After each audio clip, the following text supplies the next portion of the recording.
Pendant des siècles, sa tombe a fait l'objet de culte et de révérence, jusqu'à ce que, lorsqu'il s'ouvre finalement, il était vide.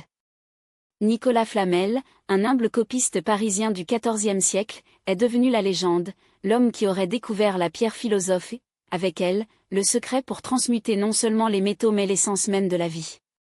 Ils l'ont appelé visionnaire, charlatan, immortel, mais personne n'a jamais su ce qu'il s'effondrait vraiment. À ce jour. Dans les entrailles d'un monastère en ruine à la périphérie de Paris, un archéologue est tombé sur un coffre scellé, couvert de symboles qui défient tout déchiffrement moderne. À l'intérieur, un cahier enveloppé dans le lin carmesin. Sur la couverture, une inscription dorée, Vériole. Il pénètre les profondeurs de la terre, rectifie votre recherche et vous trouverez la pierre cachée. Ce que vous êtes sur le point de savoir, ce sont les mots que Flamel a écrits non pas aux sages ou aux religieux, mais à l'âme qui brûle déjà dans leur propre flamme.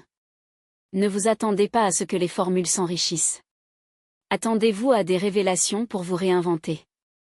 Parce que la pierre n'est pas, elle est née du silence, forgée dans l'immobilité de ceux qui sont prêts à se transformer. Ce n'est pas un livre. C'est un miroir qui reflète votre vérité, un feu qui purifie vos ombres, une clé qui ouvre des portes que vous ne connaissiez même pas existantes. Commence ainsi le manuscrit perdu de Nicolas Flamel. Chapitre 1. Le jour où un livre m'a regardé dans les yeux. C'était l'année 1357, et ma jeunesse se nourrissait toujours de l'illusion que la connaissance a été résumée à ce que les yeux pouvaient déchiffrer. Moi, un simple scribe à Paris, vécu entre les rouleaux et les peintures, convaincu que la sagesse ne vivait que dans les mots qu'il pouvait lire. Jusqu'à ce matin d'octobre, lorsque le vent traîné en or part dans les rues de Pédra et une étrange barbe argentée et un look intemporel est entré dans mon scriptorium. Sans un mot, il a placé sur ma table un volume enveloppé de soie noire. En le retirant, mes mains tremblaient non pas par le froid, mais parce que quelque chose en moi a reconnu ces pages avant même que ma raison ne puisse les comprendre. Le livre n'a pas été écrit, il était vivant. Les symboles dansaient comme des flammes, changeant la façon dont j'ai essayé de les réparer. C'était comme si le manuscrit respirait, comme si je m'observais pendant que moi, désespéré, essayais de le déchiffrer. Des jours entiers passés en veille, étudiant ces glyphes énigmatiques, sentant que chaque caractéristique gardait des univers que mon âme aspirait, mais que mon esprit rationnel rejetait. C'est alors que j'ai compris la première grande leçon, la vraie sagesse ne lit pas avec les yeux, mais je me sens avec le cœur. La pierre philosophe, que j'imaginais être un objet capable de transformer le plomb en or, s'est avérée beaucoup plus profonde, la capacité de transmuter sa conscience, pour convertir le poids de nos peurs et nos limites en la lumière pure de la sagesse intérieure. Nuit en route, médiatisé avec le livre fermé sur ma poitrine, pas pour le déchiffrer, mais pour le laisser me pénétrer. Petit à petit, les symboles ont commencé à chuchoter leurs secrets directement à mon âme. Chaque figure était un état de conscience. Chaque ligne, un chemin de transformation. Le dragon qui dévorait sa queue lui-même n'était pas un monstre, mais le symbole éternel du cycle de la mort et de la renaissance qui habite chacun de nous. Voici la première pratique sacrée que le livre m'a appris, quand l'aube, avant le soleil, se sent silencieuse et visualiser une petite flamme dorée sur sa poitrine. Cette flamme est sa pierre philosophe intérieure, sa puissance innée pour transformer toute expérience en sagesse. Respirez. Nourrissez-la avec son amour. À chaque inspiration, pensez à cette flamme consommer vos préoccupations et les transmuter en lumière. C'est la première alchimie, convertir l'anxiété en paix, peur en courage, obscurité en clarté. Le manuscrit m'a choisi parce que mon âme était prête à se souvenir de ce qu'il a toujours su, que chaque être humain porte en lui-même la capacité de créer des miracles, de guérir, de transformer non seulement sa propre vie, mais de devenir une lumière pour les autres. Cette nuit-là, pour la première fois, j'ai rêvé de symboles. Et lors de l'éveil, je savais que mon vrai voyage avait à peine commencé. Chapitre 2. Le symbole qui a brûlé dans mes rêves. Les rêves ne sont pas de simples rêveries, ce sont des messages de l'âme immortelle. Pendant cette nuit consécutive, le même symbole a envahi mes rêves avec une intensité qui rougit les frontières entre le monde des rêves et la réalité. 1. Le serpent formant un cercle parfait, dévorant la queue elle-même, tandis qu'au centre de ce cycle éternel, un arbre a été soulevé dont les racines et les branches entrelacent jusqu'à ce qu'elles fusionnent. Chaque fois que j'approchais du symbole dans les rêves, il enflammait dans un feu d'émeraude, non pas pour brûler, mais pour purifier tout ce qui a touché. Au réveil de la 7e nuit, j'ai trouvé la même marque enregistrée dans la paume de ma main droite, comme si une force invisible l'avait scellée sur ma peau. Ma femme, vivace, toujours mon compagnon dans les fouilles de l'esprit, a touché l'insigne et murmuré, « C'est l'Ouroboros, Nicolas. Le sceau de la renaissance éternelle. » Son âme était marquée par la sagesse ancestrale. Ces paroles résonnaient en moi comme une vérité qu'il était toujours là, attendant d'être reconnu. Ce symbole n'était pas seulement une image, c'était une carte vivante de la transformation spirituelle. Le serpent dévoré représente le cycle éternel de la mort et de la renaissance que chaque âme doit traverser pour atteindre une véritable immortalité, non pas celle du corps, qui est éphémère, mais celle de la conscience, qui apprend à mourir dans la vie pour être renommée comme de l'or pur. L'arbre au centre du cercle m'a révélé l'un des secrets les plus profonds de l'alchimie intérieure. Nos racines sont nos peurs, nos blessures, nos ombres. Nos branches sont nos rêves, nos aspirations, notre lumière. La transmutation se produit lorsque nous cessons de combattre nos racines et de se nourrir mutuellement, comprenant que la plus grande clarté est née de l'obscurité plus profonde. Pendant des mois, j'ai pratiqué la méditation que le rêve m'a appris. Chaque nuit, avant de me coucher, j'ai visualisé le serpent léger formant un cercle de protection autour de moi. À chaque souffle, elle se nourrissait de mes peurs, mes blessures, mes modèles mentaux obsolètes. À chaque expiration, je suis mort à qui je suis allé. À chaque inspiration, il renaît plus pur, plus authentique, plus aligné avec mon essence la plus profonde. Gold, je vous révèle maintenant cette pratique sacrée de l'Ouroboros. Chaque nuit, avant de s'endormir, dessinez mentalement un cercle de lumière dorée autour de votre lit. Imaginez un serpent lumineux qui, en formant cet anneau sacré, dévore tout ce qui ne lui sert plus, les préoccupations du jour, les jugements qu'il porte sur lui-même, la résistance qui l'empêche de voler. Alors que le serpent consomme ses énergies denses, se sentez-vous né au centre du cercle, un arbre de lumière, dont les racines se nourrissent de la sagesse ancestrale qui pulsate en vous et dont les branches s'étendent aux étoiles de votre plus haute destination. Au fil du temps, le symbole enregistré sur ma paume a commencé à émaner une chaleur subtile et presque imperceptible qui a été publié tout ce qui jouait. J'ai trouvé qu'en posant ma main sur le cœur de la souffrance, la marque s'est activée, canalisant une énergie régénérative qui ne venait pas de moi, mais qui a traversé moi, un flux divin d'amour universel. C'est alors que j'ai compris, la véritable alchimie ne consiste pas à forger de l'or à s'enrichir, mais à devenir un vase pur, un conducteur par lequel la grâce céleste se manifeste dans le monde à travers nos mains, nos paroles, notre simple présence transfigurée. Chapitre 3. La transmutation de la tête intérieure. C'est dans l'hiver le plus cruel que Paris avait rencontré depuis des décennies que j'ai découvert, horrifié, le métal le plus vil que n'importe quel alchimiste ne pouvait craindre. Ce n'était pas un plomb physique, mais quelque chose d'infiniment plus lourd, plus toxique, le poids asphyxiant de mes propres jugements, les peurs héritées des générations, de ma résistance obstinée au changement.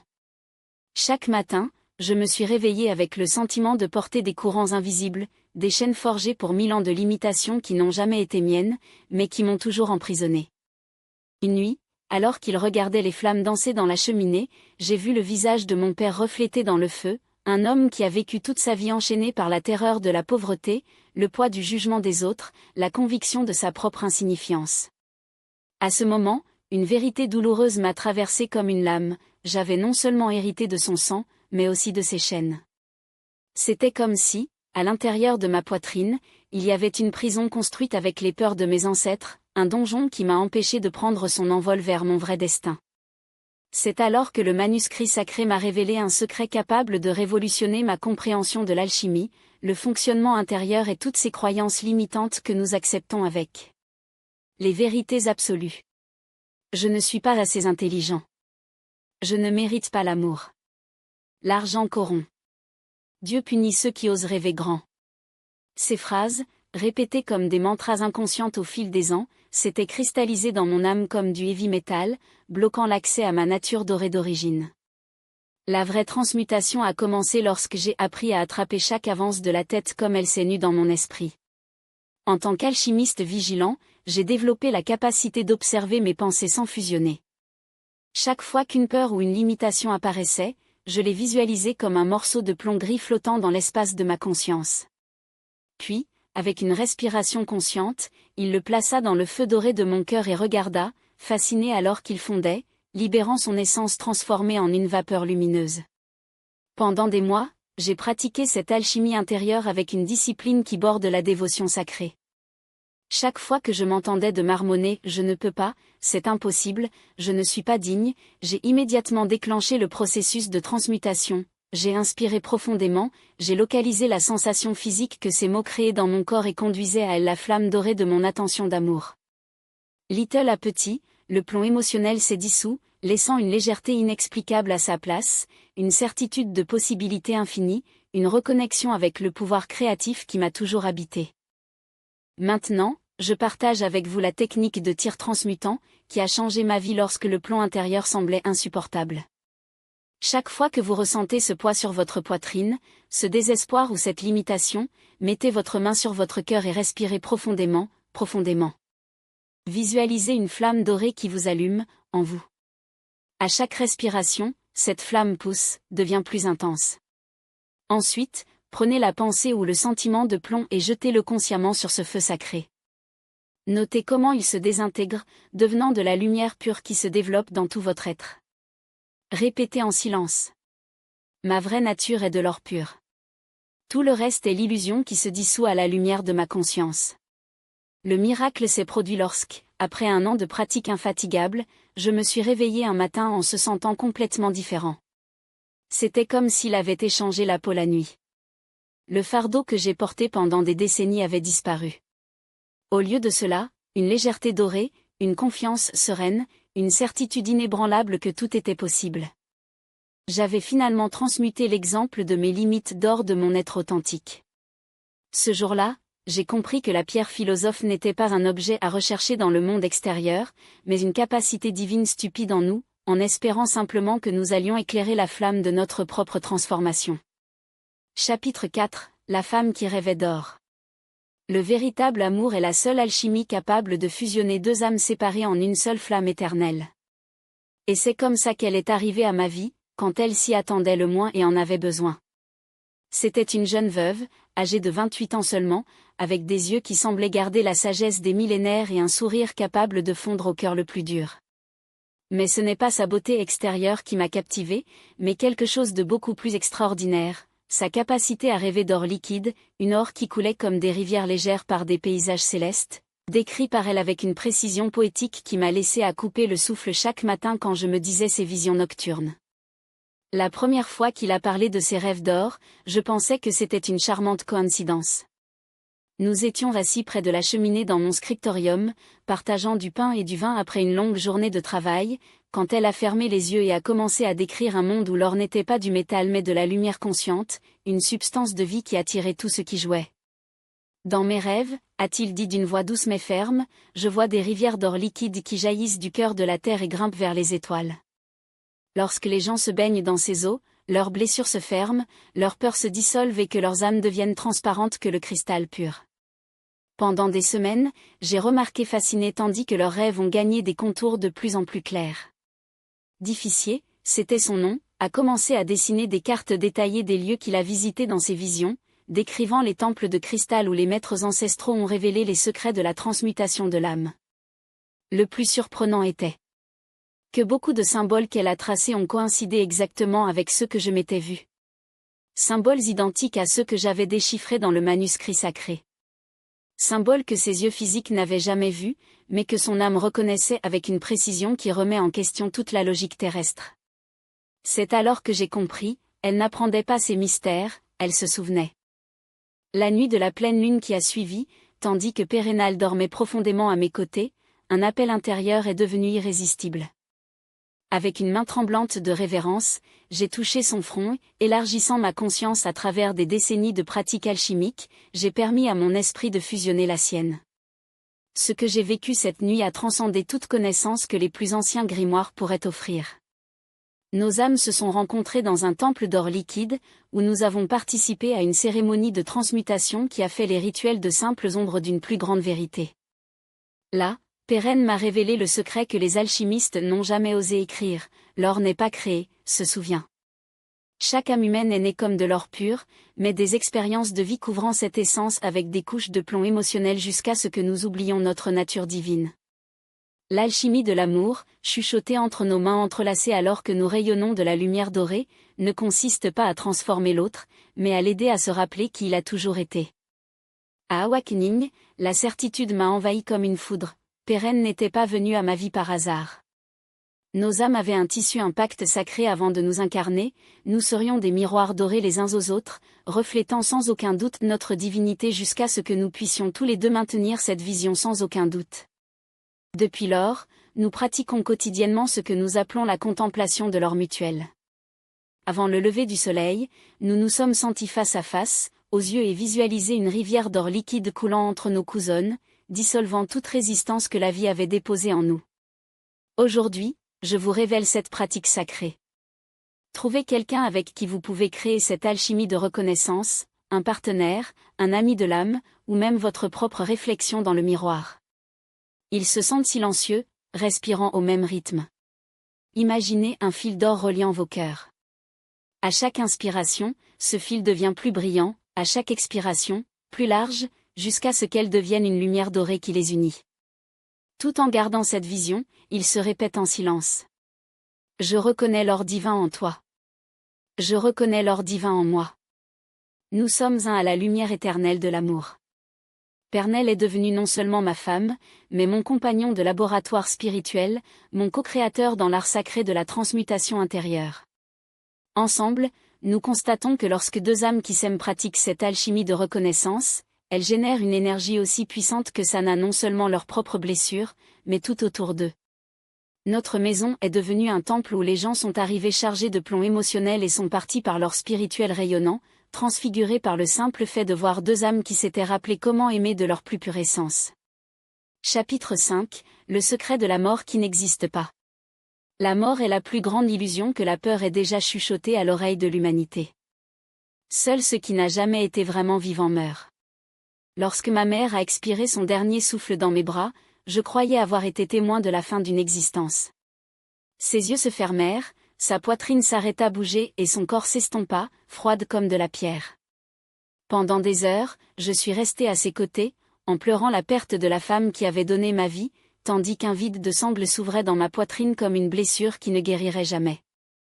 Mais 3 nuits après ses funérailles, tout en méditant avec le manuscrit sacré à genoux, quelque chose au-delà de la compréhension humaine s'est produit.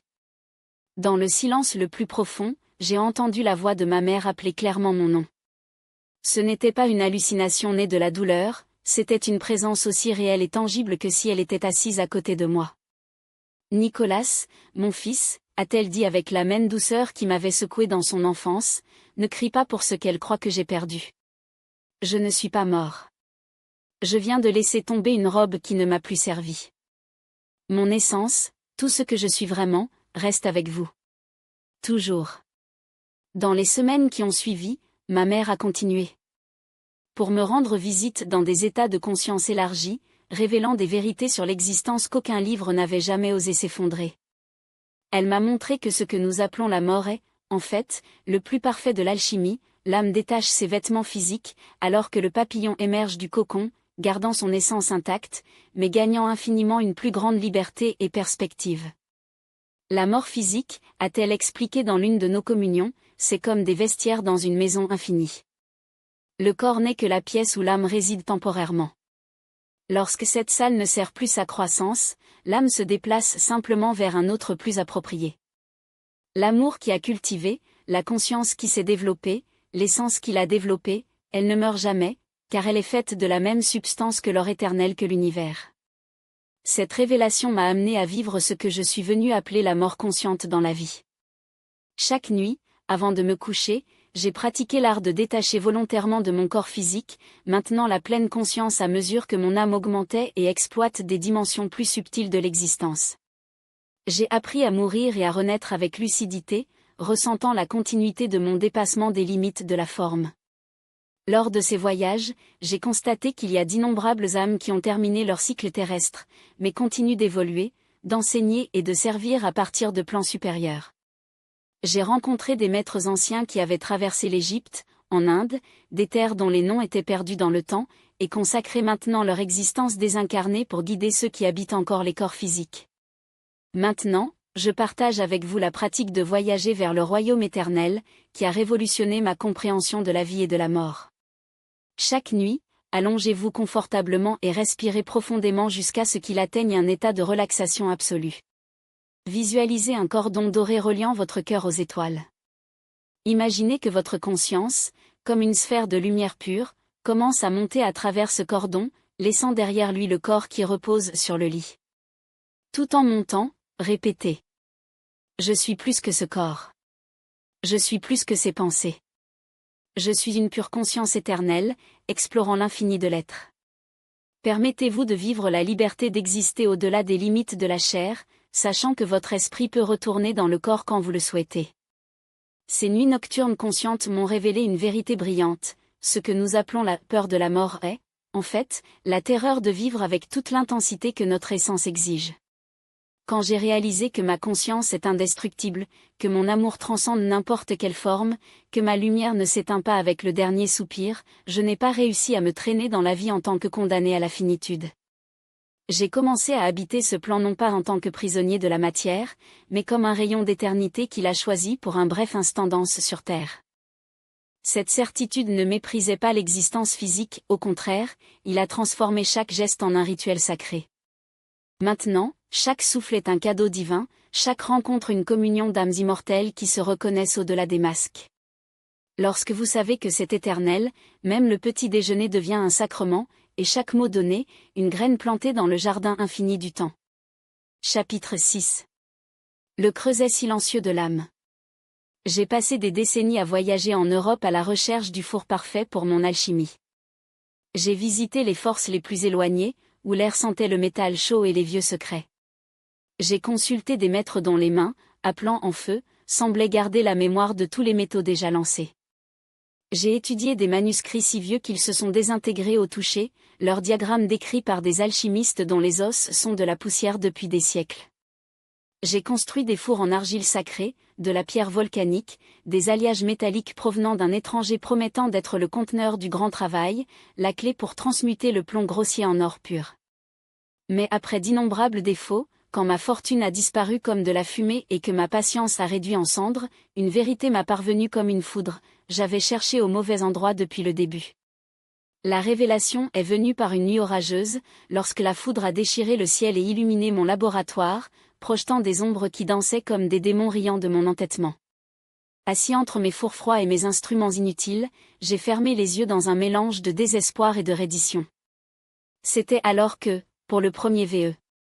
Au cours des années, je l'ai entendu, un crépitement doux mais indubitable, non pas des braises supprimées devant moi, mais de l'intérieur de ma propre poitrine. Ce n'était pas une douleur, pas de fièvre, c'était un feu silencieux, brûlant là-bas, attendant toujours que j'arrête de s'arrêter pour le regarder enfin dans ses yeux. J'ai pressé mes mains sur mon cœur et senti une chaleur qu'aucun thermomètre ne pouvait mesurer. C'était une température qui a fondu des couches de peur, de doute et de résistance s'est cristallisée dans mon âme pendant des décennies. J'ai donc compris que le véritable creuset alchimique n'était pas fait d'argile ou de métal, mais de cet espace sacré en moi, où la flamme de l'amour divine brûle pour toujours, attendant que nous le reconnaissons et l'utilisons pour purifier tout ce qui obscurcit notre lumière d'origine. Pendant des mois, je me suis consacré à cartographier ce four intérieur avec la précision d'un scientifique et la dévotion d'un mystique. J'ai trouvé qu'il avait des caméras distinctes, chacune avec une fonction et une température à part. Dans la région du plexus solaire, la fournaise des émotions denses, où la colère, la peur et la tristesse non trouvées ont été consommées dans les flammes purifiantes.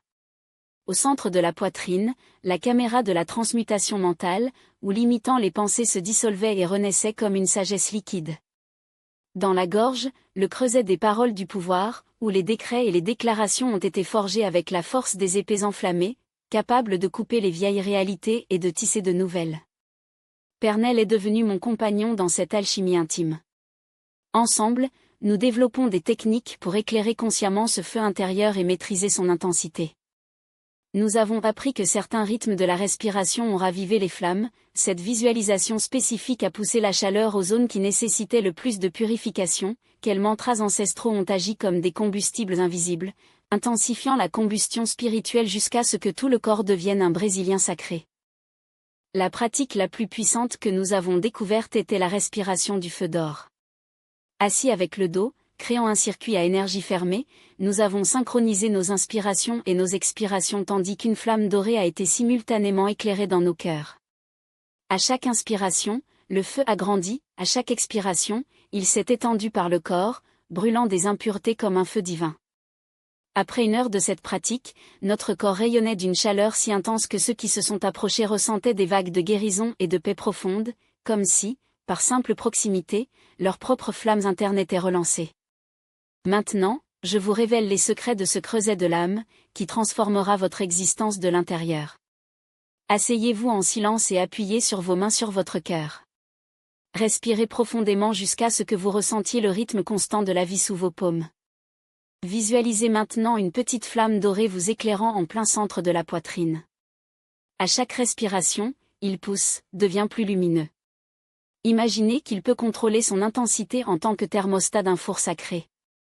Pour transmuter les émotions lourdes, augmentez la flamme jusqu'à ce qu'elle devienne un feu vorace, consommant tout ce qui ne sert plus. Pour clarifier l'esprit, gardez une flamme stable et sereine, comme la lumière d'une bougie dans une crypte silencieuse. Pour manifester les désirs du cœur, laissez la flamme se dilater comme un soleil intérieur, illuminant chaque cellule avec la certitude qu'il s'agit déjà de la réalité.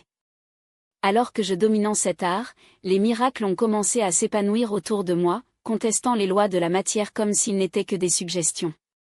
Les objets de plomb placés sur ma poitrine pendant les séances de feu interne ont commencé à afficher les veines dorées, comme si la propre métallurgie de l'âme les transmutait.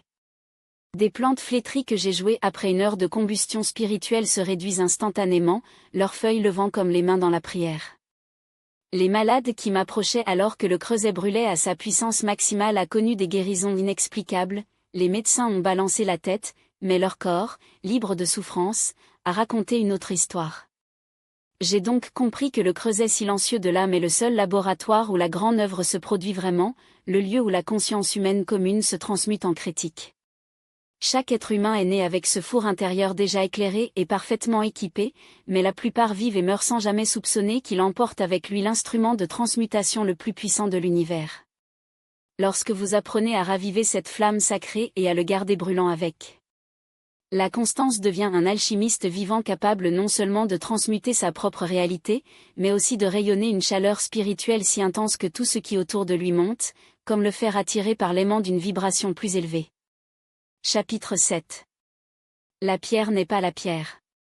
La recherche la plus ancienne de l'humanité n'était pas pour l'or, ni pour le pouvoir, pas même pour l'immortalité. C'était pour ce qui semble solide, mais il est fluide, cela semble mort, mais palpite vivant, cela semble commun, mais cache le secret de tous les miracles. La pierre du philosophe n'est pas un objet, c'est un état de conscience. Et sa matière première n'est pas dans les mines, mais dans le seul endroit où la véritable alchimie se produit. Le souffle d'un testament s'aligne sur les lois les plus profondes de l'univers. Ce n'était pas la formule écrite dans les anciens rouleaux, ni la précision des instruments, ni même la pureté des réactifs. C'était la vibration d'un commandement prononcé depuis le même centre de création, où le mot n'est pas solide, mais la force de moulage, où la pensée n'est pas une idée, mais la graine de réalité. Cette nuit-là, j'ai compris que la véritable alchimie n'est pas faite avec des rectères et des cadinaux, mais avec la voix qui résonne du silence intérieur, lorsque le verbe n'est non pas de la gorge, mais du cœur dans un état de grâce. C'est le secret que les maîtres n'ont jamais révélé dans les traités, le métal ne double pas le feu, mais à l'autorité de la conscience qui le nomme. Le plomb ne devient pas de l'or par l'action des acides, mais par la fermeté d'un décret qu'il sait déjà, avant même qu'il ne soit prononcé, cette transmutation est inévitable. Ce n'était pas magique. C'était la physique sacrée, la loi qui régit les mondes lorsque l'esprit humain s'aligne sur l'esprit du cosmos. Dans les jours suivants, j'ai répété l'expérience non pas avec Plomo, mais avec des mots. J'ai prononcé des pierres, sur l'eau, à propos de l'air que je respirais, et chaque fois que je le faisais avec la certitude absolue de ceux qui connaissent la nature secrète des choses, la matière a répondu. Pas grotesque ou théâtral, comme dans les contes de fées, mais avec l'élégance silencieuse d'un miracle qui n'a pas à prouver que c'est un miracle. Une feuille flétrie a récupéré son luxuriant. Un cristal opaque a commencé à réfracter la lumière sous forme de diamant. Et moi, qui cherchais auparavant à dominer la nature, j'ai constaté que la véritable alchimie devait se rappeler que nous en faisons partie, et que lorsque nous parlons de ce lieu d'unité, l'univers entier consent à se recréer à travers nous. Mais méfiez-vous, ce n'est aucun mot qui se transmet. Ce n'est pas le cri du désir égoïste, ni le murmure du doute, pas même la prière répétée par l'habitude. C'est le mot né du vide, celui qui survient lorsque l'alchimiste se vide pour que quelque chose de plus grand parle pour sa bouche. C'est le verbe qui ne demande pas, mais les décrets, cela ne plaide pas, mais le sait. Et comment le reconnaître? Par résonance, quand les prononciations, il n'y a aucun effort, juste la certitude que le son existait déjà avant d'exister, et qu'en le répétant, vous vous souvenez du monde votre propre essence. Essayez-le maintenant, choisissez un objet simple, une pièce, une pierre, un verre d'eau. Tenez-le entre vos mains et connectez-vous silencieusement avec la conscience qui habite au-delà de votre nom, au-delà de sa forme. Lorsque vous sentez que votre esprit et votre objet sont un, prononcez-le sur une vérité absolue, non pas comme une demande, mais comme une reconnaissance. Dites, par exemple, vous êtes d'une lumière solidifiée, ou, votre nature est la perfection. Peu importe la phrase. Ce qui compte, c'est la conviction avec laquelle vous le faites, la certitude que lorsque vous parlez, vous n'inventez pas, mais révélateur. Les résultats peuvent ne pas être immédiats aux yeux, mais la question écoute. Et avec la pratique, vous constaterez que le mot alchimie ne change pas les choses, elle se souvient des choses qu'ils sont vraiment. Le plomb a toujours été leur potentiel. La maladie a toujours été endormie. L'obscurité a toujours été légère en attendant qu'une commande parle. C'est la grande ironie, nous passons la vie à chercher la pierre du philosophe, lorsque le vrai pouvoir est dans la parole du philosophe, celui qui, prononcé avec une autorité divine, rend les métaux encore plus denses à la volonté de l'esprit. Cela ne prend pas plus de laboratoire. Votre corps est le creuset. Ta voix, le feu. Et chaque syllabe naît du silence intérieur, une étincelle qui peut réécrire la réalité. Maintenant, respirez profondément. Sentez le poids de votre propre autorité créative. Et quand vous avez terminé, parlez. Pas pour convaincre le monde, mais pour s'en souvenir, et vous-même, que la magie n'a jamais été dans les formules. A toujours été dans la voix de ceux qui est vos décrets. Les pleurs sont nés de la peur ou de l'autocomisation et des eaux stagnantes, chargées de toxines émotionnelles qui empoisonnent le corps et l'âme. Mais les larmes qui proviennent de la compassion pure, de l'amour sans frontières, de l'extase de la connexion divine, ce sont l'élixir suprême, la quintessence alchimique qui dissout la maladie, inverse le temps et les transfigure sont importantes. Chaque goutte de ce nectar sacré contient le code de création. Ce n'est pas une simple eau salée, mais un plasma d'étoiles condensées, la même substance qui nourrit les étoiles et soutient les mondes. Lorsqu'une larme touche ainsi les lèvres de ceux qui souffrent, il ne guérit pas seulement, rappelez-vous. Il se souvient des cellules de son état de perfection d'origine, pour s'occuper de sa nature illimitée, de l'esprit de son éternité. C'est le baptême opposé, non pas pour laver les péchés, mais pour révéler la divinité dormante sous des couches d'oubli. Vivas et moi avons commencé à cultiver cet élixir avec une discipline monastique. Nous avons appris qu'il ne coule pas par hasard, mais lorsque trois conditions s'alignent, le silence intérieur absolu, l'expansion du cœur jusqu'à la souffrance des autres comme la sienne et la reddition totale à la volonté de l'amour qui soutient tout. Il ne pleure pas pour pleurer. Il le laisse être le canal à travers lequel la compassion cosmique déborde sur la terre. Nous constatons également que l'élixir peut être amélioré. Lorsque deux âmes unies dans un but sacré pleurent ensemble, non pas dans la douleur, mais par l'amour débordant, leurs larmes fusionnent en une goutte de pouvoir exponentiel. Cette essence combinée, lorsqu'elle est ingérée ou appliquée avec intention, accélère la transmutation cellulaire, débloque des souvenirs de vie passée et dissout même les karmas ancestraux. Nous assistons à la guérison que les médecins appelleraient des miracles, les os régénérés en heures, les organes endommagés restaurés, les esprits fragmentés rassemblés à la lumière de cette eau vive. Mais voici la vérité à laquelle peu osent affronter, élixir ne doit pas être stocké dans des flacons.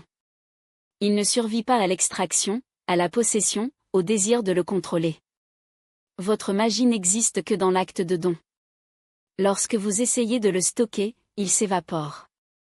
Lorsque vous vous offrez sans rien attendre en retour, il se multiplie.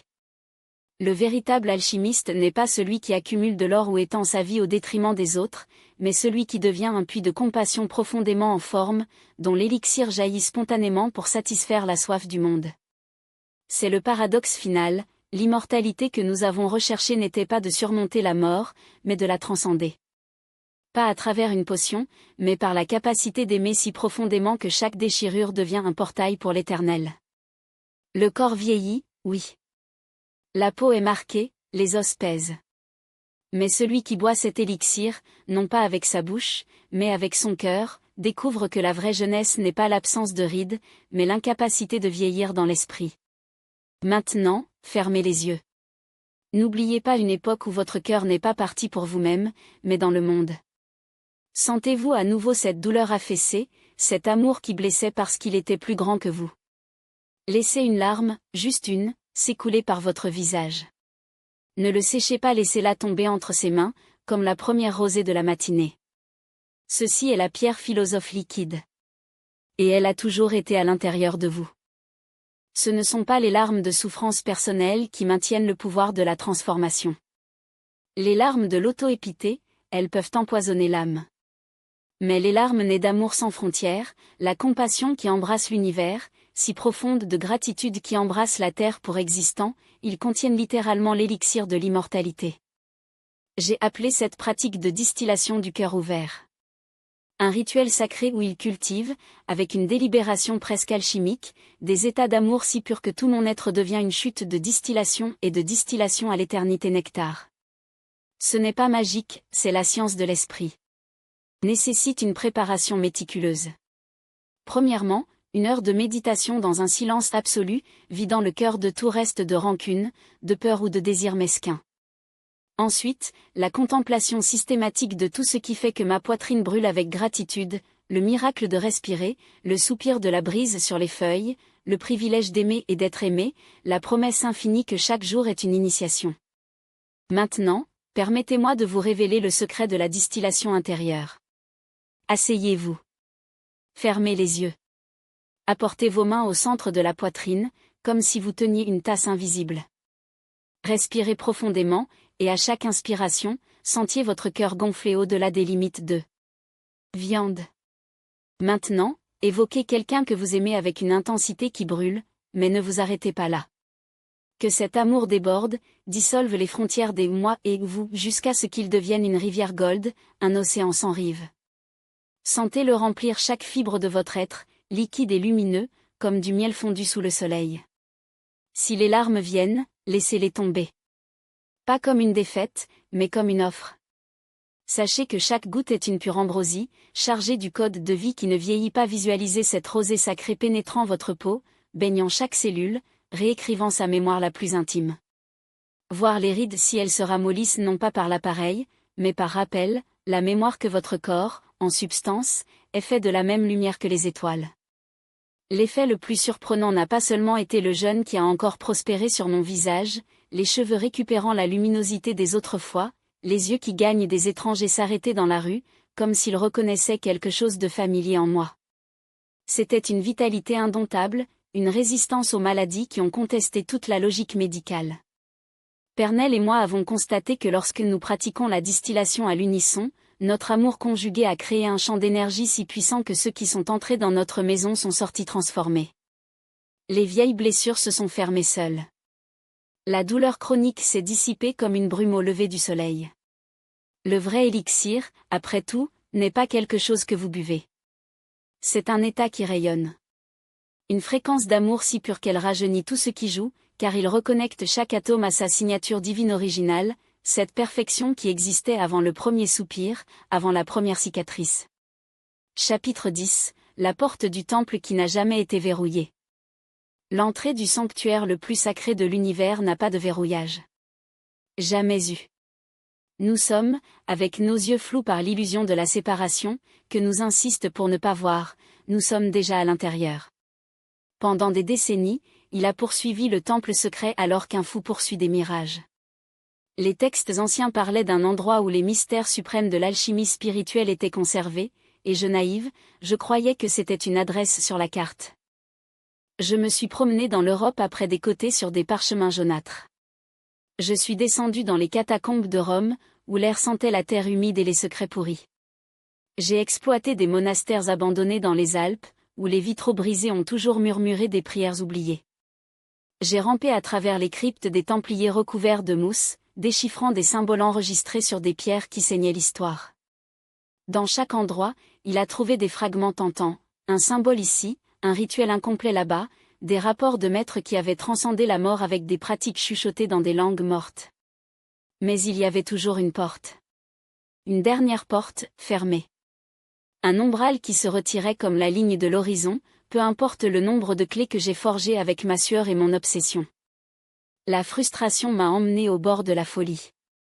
J'avais consacré ma vie adulte à cette chasse, et tout ce que je devais montrer, ce sont des miettes de sagesse, des connaissances tronquées, des expériences qui m'ont laissé à la porte du mystère, mais jamais au-delà. Pendant des mois, je coulais dans une nuit sombre de l'âme si dense que j'ai même remis en question ma recherche, mais la raison même de l'exister.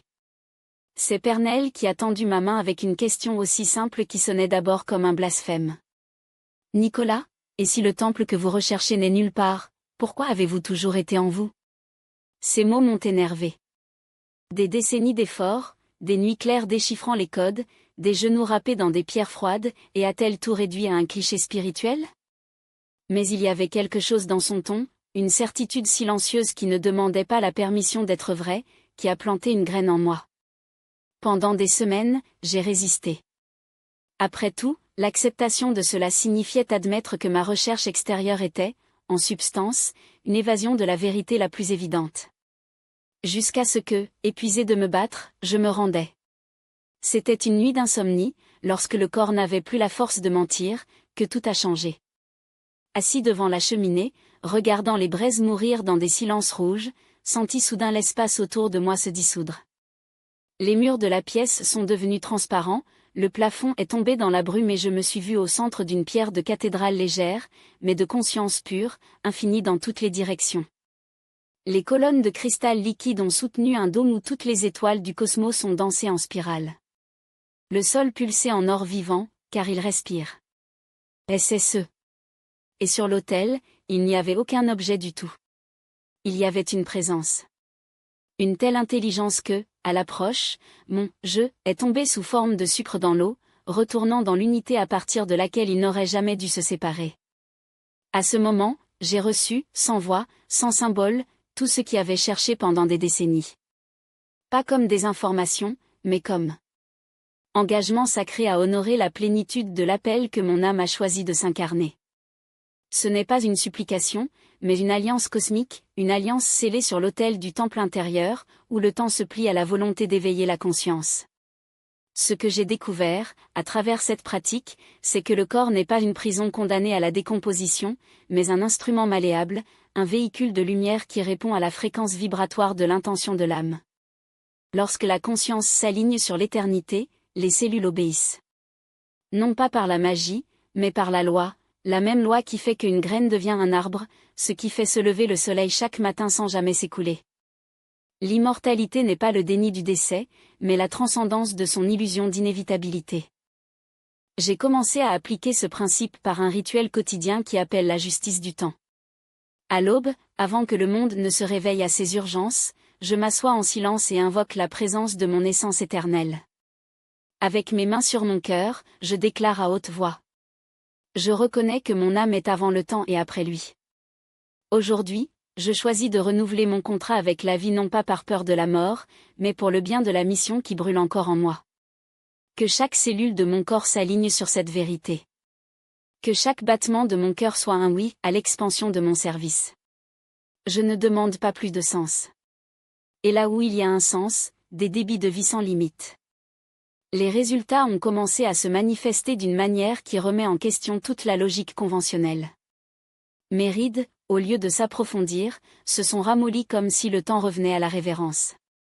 La fatigue chronique qui m'a accompagnée il y a des années s'est dissoute dans une énergie vitale qui semble germer d'une source inépuisable. Mais le plus extraordinaire n'était pas une transformation physique, c'était la certitude inébranlable que la mort, telle que nous le connaissons, n'est qu'un portail qui ne s'ouvre que lorsque nous nous permettons d'ouvrir. J'ai alors compris que la véritable alchimie de l'immortalité n'est pas de préserver le corps à tout prix, mais de transmuter la conscience qui habite. Un corps vieillit lorsque l'âme qui l'anime oublie sa nature divine. Un corps se renouvelle lorsque l'âme se souvient que c'est, surtout, un choix pur. Et c'est ainsi, à l'âge de 60 ans, que j'ai cessé de dire le temps. Parce que le temps ne m'appartient pas, j'appartiens à l'Éternel. Chaque souffle est devenu un acte de création consciente. Chaque jour, une occasion de réaffirmer, je n'ai pas terminé.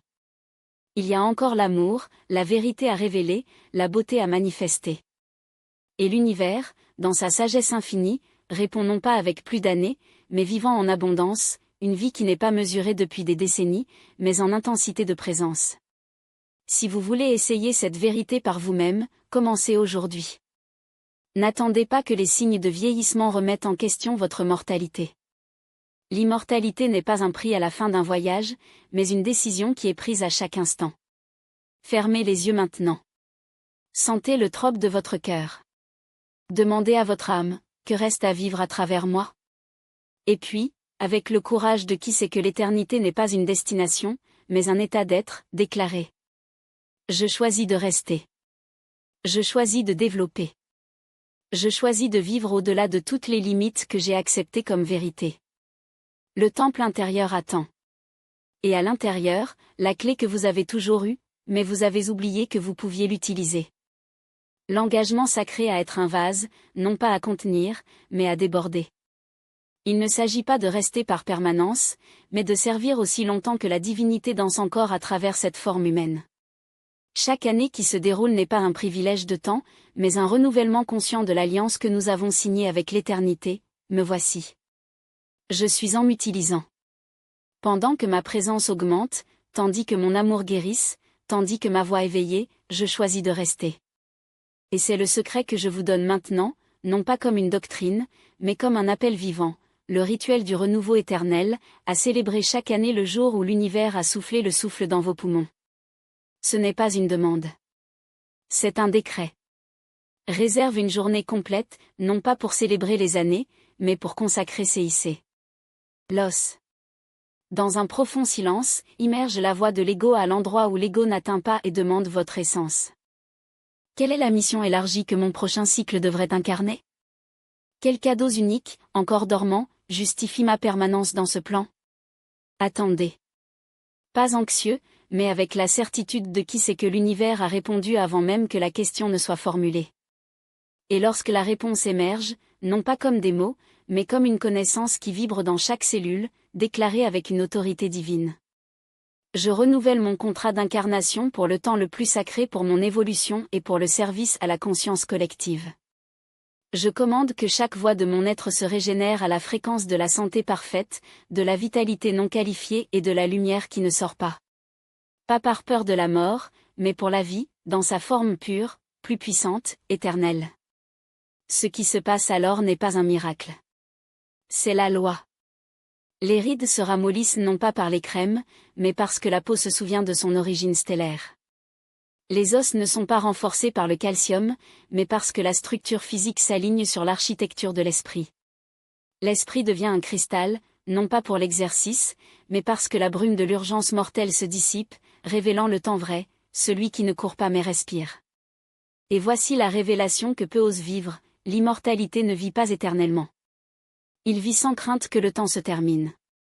Lorsque vous et moi, à l'unisson, renouvelons nos contrats avec cette conscience, nous créons un champ de résurrection. Ce n'est pas métaphorique. C'est physique.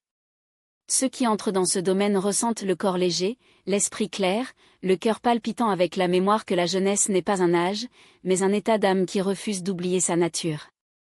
L'immortalité consciente n'est pas pour les choisis. C'est à l'éveil, ceux qui se sont souvenus que la mort n'est pas une phrase, mais un choix qui est bon tant qu'il y a de l'amour, de la sagesse à semer et de la lumière à rayonner. Chapitre 12, l'or est complètement les cendres de brûler. Il arrive un moment où tous les réjouissements se cassent, tous les élixirs s'évaporent et les rouleaux se sont transformés en poussière, pas par échec, mais parce que le grand travail n'était jamais sur ce que vous pouviez créer. Il s'agit toujours de ce que vous étiez déjà. 50 ans d'alchimie. Des décennies transmutant en argent, argent en or, or d'an, Quoi? Jusqu'au jour où le feu, celui que j'ai invoqué tant dans les Cadinaux, est venu me chercher. Un feu a dévoré mon laboratoire en une nuit. Des formules uniformes, des cristaux rares, le travail d'une vie réduit en cendres. Je suis tombé à genoux devant ces restes noirs, et pour la première fois je n'ai pas pleuré pour ce que j'ai perdu, mais pour ce que j'avais pris si longtemps à comprendre. La douleur est venue en vagues, premièrement, le désespoir de ceux qui voient leur Dieu mourir. Puis la colère d'un enfant qui brûle les jouets quand il se rend compte qu'ils étaient des illusions. Et puis, le silence. Un vide si pur qu'il ne pouvait être rempli que de la vérité. Il était là, sans instrument, sans formule, rien que le feu qui brûlait toujours dans ma poitrine. Ce que j'ai compris, le vrai laboratoire n'avait pas de mur. La pierre philosophe n'était pas une substance mais un état. Et l'élixir de la vie n'est pas de boisson, si c'est le cas. Témoin éternel pérenne, mon ombre lumineuse a approché les cendres et chuchoté les mots qui ont brûlé le dernier voile. Nicolas, vous êtes enfin libre. Vous n'avez plus besoin de faire de l'or, parce que vous êtes de l'or. Plus pour rechercher l'éternité, parce que vous êtes l'éternel. Pas besoin de transmuter quoi que ce soit, car tout est parfait, et a toujours été. Ce n'était pas une révélation. C'était une reconnaissance. Un souvenir que mon cœur gardait du premier battement, mais mon esprit obstiné a refusé d'accepter sans preuve, sans rituel, sans chose. Depuis cette nuit, mon alchimie a changé. Je ne transmute pas plus de métaux. Illusion transmuto. Je n'allume pas les feux de joie externes. Je garde la flamme intérieure, une qui n'a pas besoin de bois, car elle se nourrit de l'amour de l'univers. Maintenant, ma pratique est la suivante, tout ce qui touche mon cœur, je brûle.